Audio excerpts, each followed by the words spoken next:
Hello, my name is John. Everyone, have you ever noticed that when we turn on the tap to wash dishes, take a shower, or even flush the toilet, where does all that water go? Many people might not think about it, but in fact, that water doesn't just disappear. It becomes what we call wastewater, and if we neglect to manage it properly, it can come back to harm us, affecting our health, the environment, and even the quality of life in our community.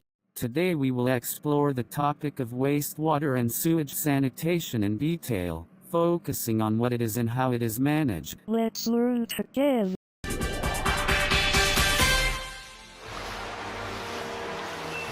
Waste from London's toilets, sinks and gutters is carried away by a network of interconnecting ever larger pipes designed and built by sewage superstar and pioneer Joseph Bazalgette. It all ends up here, a sewage treatment works.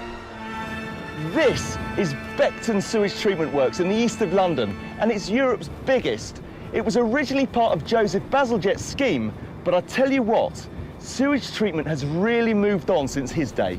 In the 19th century, sewage was simply stored here in tanks, then pumped out to the river at high tide.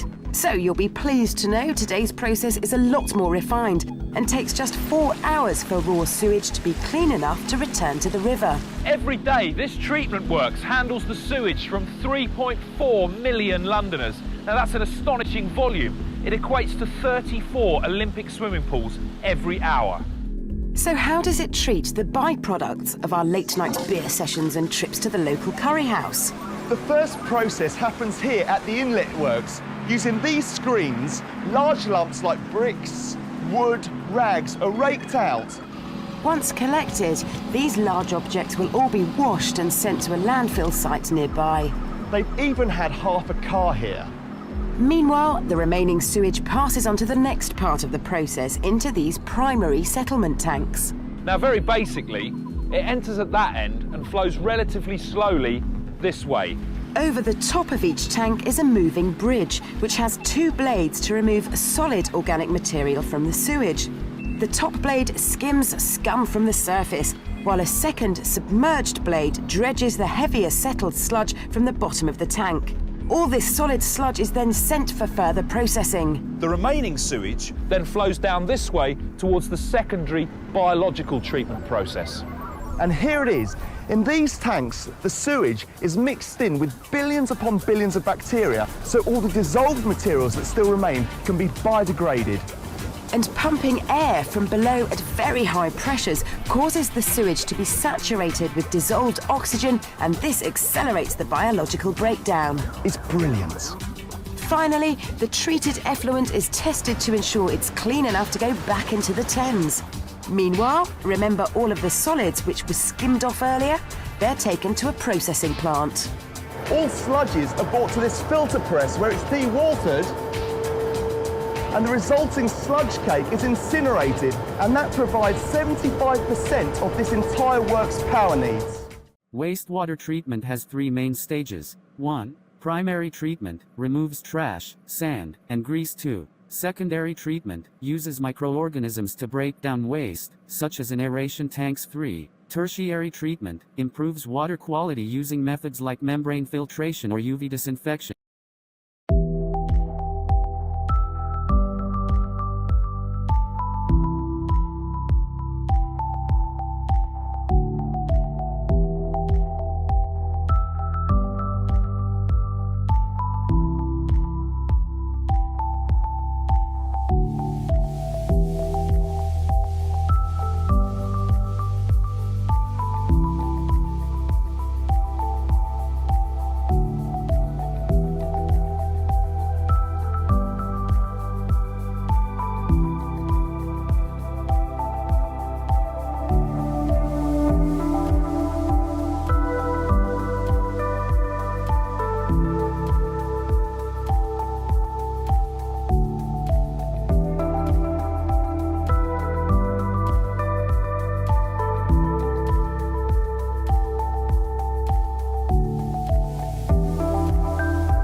Arsamag.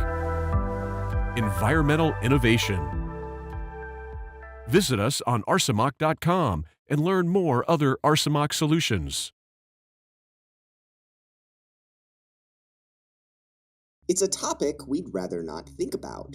Where does last night's dinner go when we flush it down the drain?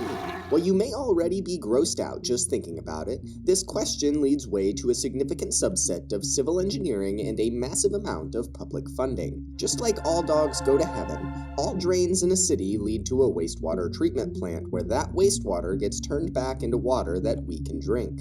Now, you may be thinking that you'd rather just let bygones be bygones and not think about this nasty part of real life. But here's the thing. Chances are you've drunk water that was waste at some point, so you might want to take some time to understand this engineering process that makes dirty water clean. Here's where it starts. The toilet. Once you're done doing your business and flush that magical handle, your waste ends up at the inlet of one pretty interesting place, a wastewater treatment plant. Why is this place so interesting? Because it takes arguably one of the most disgusting substances in the world and turns it back into something that is essential to all life. Flushing just your toilet at halftime may not seem like a big deal, but when you couple it with thousands, if not millions, of others doing the same, it can result in some pretty high sewage flow rates. New York City has an array of 14 wastewater treatment plants that handle a combined 1.3 billion gallons of wastewater daily. That's enough wastewater to fill the Dead Sea with pure sewage in just 8 years, and that's just New York City. There are an estimated 14,748 treatment plants in the US alone that 76% of the USA's population relies on, according to the American Society of Civil Engineers. Understanding wastewater is crucial to understanding the critical infrastructure needed to support modern life. That brings us to the first step of the process that handles larger items in sewage, things like flushable wipes, 2x4s, toys, or even guns. You name it, and it's probably been caught in a bar screen.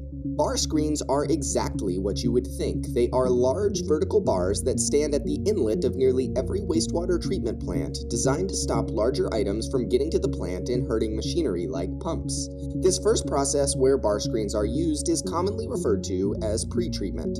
The sole intention of pre-treatment is to remove the outliers in the sewage and make the whole mixture a little more homogeneous, or slightly less chunky. Bar screens are typically mechanically raked at certain intervals, depending upon the flow rates of the water treatment plant, although some older plants will still have more manual removal processes. Whatever is removed from the bar screens is then sent off to your average landfill or solid waste handling facility. Or, in the case of unusual items, such as guns, they're sent off to the evidence locker in a police station to be investigated. Next up is the grit chamber. Grit chambers are the next steps in the pretreatment process following bar screens. Since these bars don't catch everything, larger particles called grit still need to be removed from the sewage as it is made even more homogeneous. As the sewage flows into the grit chamber, the velocity of the rather viscous sewage is adjusted to allow for particles of sand and rock to settle out. This is needed because these particles can't be removed using chemicals, and they could potentially clog or destroy pumps later on in the process. There are 3 types of these chambers: horizontal grit chambers, aerated grit chambers, and vortex grit chambers, which all accomplish the same task using slightly different methods. Following the grit chambers, the sewage will move on to the primary treatment process, which starts with a large basin called a primary clarifier. Primary clarifiers and clarifiers in general function on the principle of settling velocity. This term can be defined simply as the speed at which a particle settles. For wastewater being pumped into clarifiers, it's important that the flow rate of the water being pumped in doesn't exceed the settling velocity of the particles trying to be removed. In order to accomplish this, engineers will vary the size and number of primary clarifiers in accordance with the plant's permitted sewage flow rate. This ensures that at varying flow levels, solids can settle out of primary clarifiers to the correct quantities. At this step in the process, the slightly treated wastewater, which is referred to as effluent, is free of solids larger than 10 micrometers and should be all organic matter, which will be treated further. The top layer of the clarified water flows over a weir wall and into the next basin in the process, called the aeration basin. Now begins the process of secondary treatment, the sole focus of which is to significantly degrade the biological content of the sewage. In many cases, this process starts with aeration basins. Effluent flows into the aeration basins, at the bottom of which are hundreds, if not thousands, of tiny air blowers that create bubbles through the water. The water is pumped into this tank along with something called return-activated sludge. You can think of return-activated sludge as a bunch of happy little bacteria that get to eat their favorite foods all day long. This introduction of significant amounts of bacteria along with the massive amounts of oxygen injected from the bubblers creates an environment perfect for the process of aerobic digestion. Summarized simply, it's the breakdown of organic matter along with the use of excess oxygen. Some older plants will add in another step before aeration basins referred to as biofilters or trickling filters. Found in many older plants, these filters essentially trickle the effluent over a medium like stone or plastic and allow for a film of bacteria to chow down on any organic matter in the water. This step is largely not used in newer plants due to more efficient and effective modern processes, but for plants with basins already installed, many still use them because they only benefit the treatment process in most cases. Following aeration basins, the effluent along with much of the sludge is pumped into a secondary filter or clarifier, where some of the sludge is removed and pumped back into the aeration basins as the return-activated sludge. Further settling of larger particles is also accomplished in these basins, as it is the final step of the process that will remove solids and larger biological matter. Water flows out of secondary clarifiers over a nearly identical weir wall to the primary clarifiers and moves on to the disinfection process. At this point, 85% of all organic matter is removed from the water, and the effluent should be safe to drink in most cases, although you probably wouldn't want to. Disinfection is the final step of the process and is usually accomplished in one of three ways, either through chlorine, ozone, or ultraviolet disinfection. Each process has its benefits and drawbacks, with each being used commonly throughout the wastewater treatment process across the world. Chlorine disinfects the water through chemical disinfection. Chlorine, which you can think of as concentrated bleach, is added to the effluent here to kill off any remaining bacteria and organisms still living in the water. When chlorine is added to kill off the bacteria, it then has to be removed before it can be discharged, as to not kill off anything in the discharge location.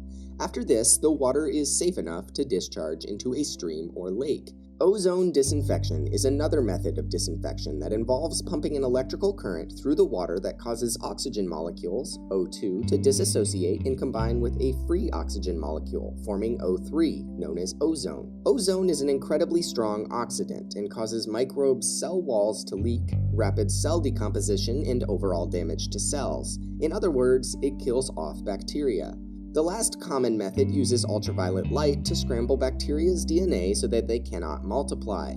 In UV disinfection, the bacteria in the water aren't killed, rather they're sterilized, rendering them harmless. If you were to ingest water with living microbes immediately following UV treatment, any harmful bacteria would be unable to multiply or render your body damage. Engineers choose between these methods based on a variety of factors such as flow rates, cost, and location of discharge, which brings us to the final step, effluent release. Effluent release exists in one of two forms. In most cases, the now treated water is released back into a stream or lake or other water source. In rare cases, usually in areas where water is scarce, the effluent discharge from a wastewater treatment plant can be discharged into another treatment plant directly, where it will be treated further for consumption. This is referred to as full-cycle water reuse. From a chemical perspective, the final drinking water is the same as normal treated water that flows through your pipes now, but due to the connotation of your drinking water being sewage just days before, this treatment process is normally shied away from or not heavily publicized. The entire process of wastewater treatment takes on average 24 to 36 hours from when a drop of water enters to when it leaves. Each wastewater plant will receive a permit for flow rates, chemical levels, and effluent quality, among other things, from the EPA that outlines the necessary treatment for a plant. Wastewater plant operators will make adjustments to a plant's operation and constantly measure levels to ensure proper discharge and proper treatment.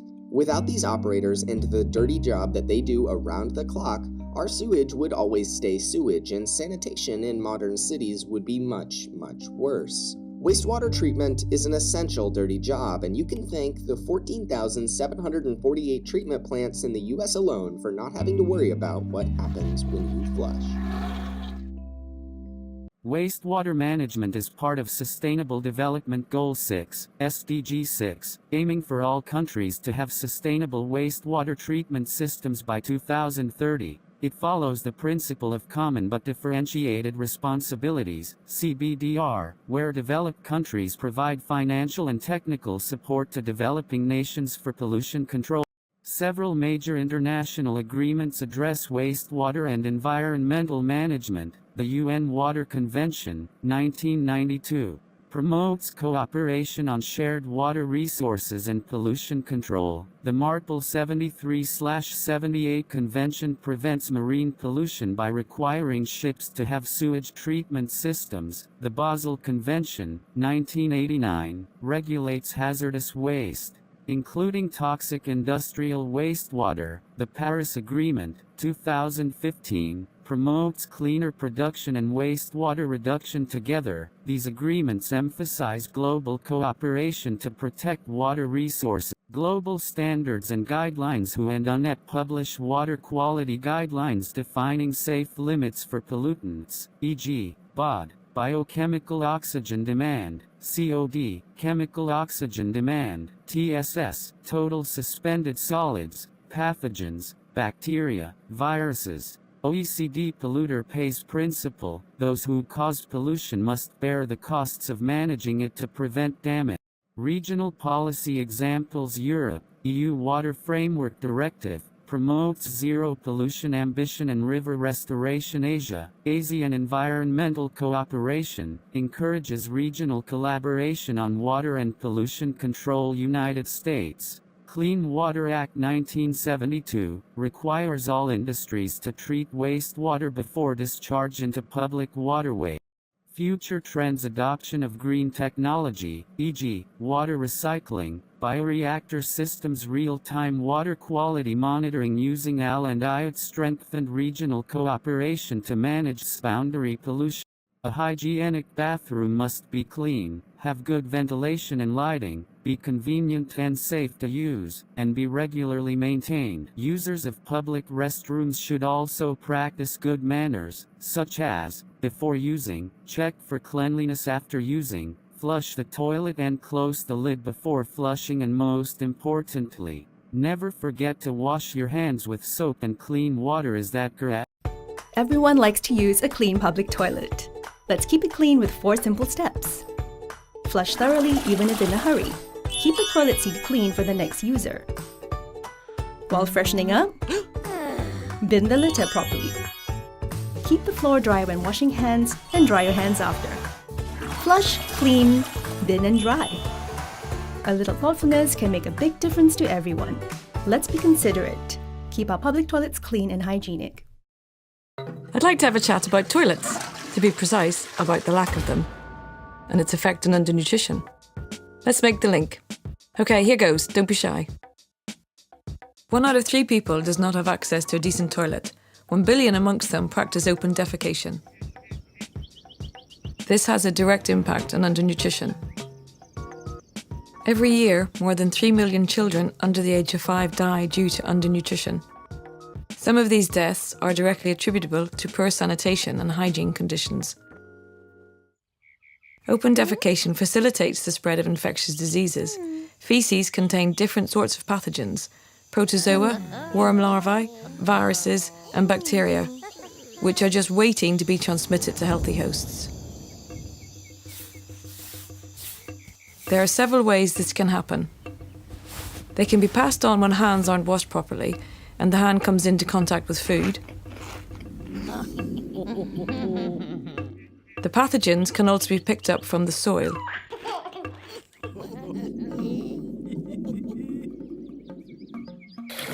And often they contaminate water.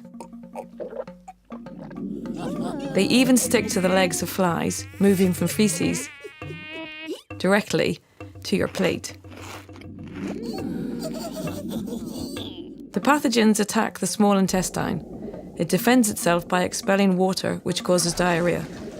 As a result, nutrients, which are necessary for healthy growth, leave the body and cannot be absorbed. If the diarrhea occurs repeatedly, the structure of the wall of the intestine changes and prevents the full absorption of nutrients, in the long run, the child becomes malnourished. So hopefully, the link between undernutrition and open defecation is clearer now. Right, let's continue. The lack of toilets creates an environment in which different diseases flourish. These diseases can negatively affect a child's growth.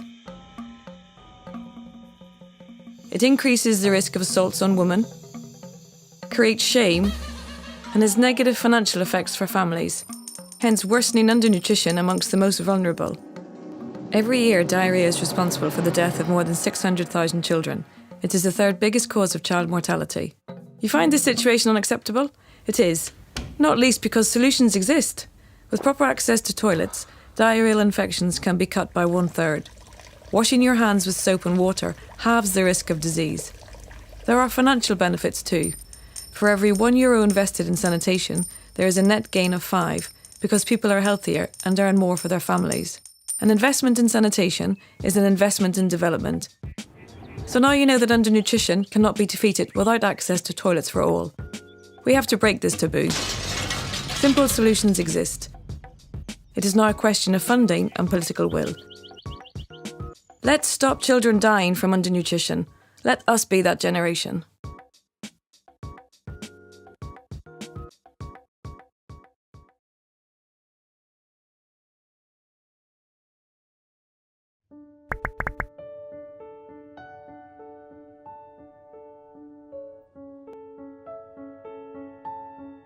The World Health Organization defines hygiene as conditions and practices that help to maintain health and prevent the spread of diseases.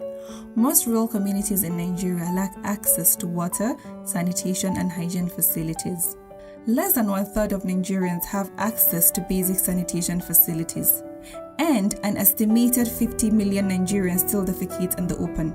Rural areas are usually the worst hit, as open defecation contaminates water sources, which lead the spread of contagious diseases such as cholera, diarrhea, and dysentery. Poor sanitation leads to premature deaths, which has a negative health impact on a country's population and economy. Proper hygiene is critical to preventing the spread of infectious diseases and helping children live long, healthy lives. It is important for state governments to prioritize action and solutions that ensure access to safe water, basic sanitation, and good hygiene practices in communities. Nigerians should endeavor to keep their environments clean, only drink or use water that is boiled and stored safely, ensure food is cooked and stored safely, avoid open defecation, and wash their hands regularly with soap and running water. Partnerships between governments and NGOs or CBOs are necessary to ensuring the availability of wash in urban and rural communities in Nigeria. Looking back at what we have learned throughout this content, we can see that wastewater and sewage are not merely disgusting waste. In fact, they reflect human behaviors, lifestyles, and how we manage our resources. If neglected or improperly handled, the consequences affect not only our physical health, but also society, the economy, and the surrounding environment. Therefore, wastewater sanitation is not a distant issue, it is a shared responsibility for everyone, including the government, private sector, communities, and ourselves as users and caretakers of sanitation systems. We all play an important role. By working together, from reducing wastewater discharge, choosing appropriate treatment technologies, to practicing proper toilet use and waste management, we can transform waste into resources that create new value. Finally, let us remember that good sanitation starts with us. Caring for even a single drop of wastewater today could mean preserving the breath of the entire planet for tomorrow.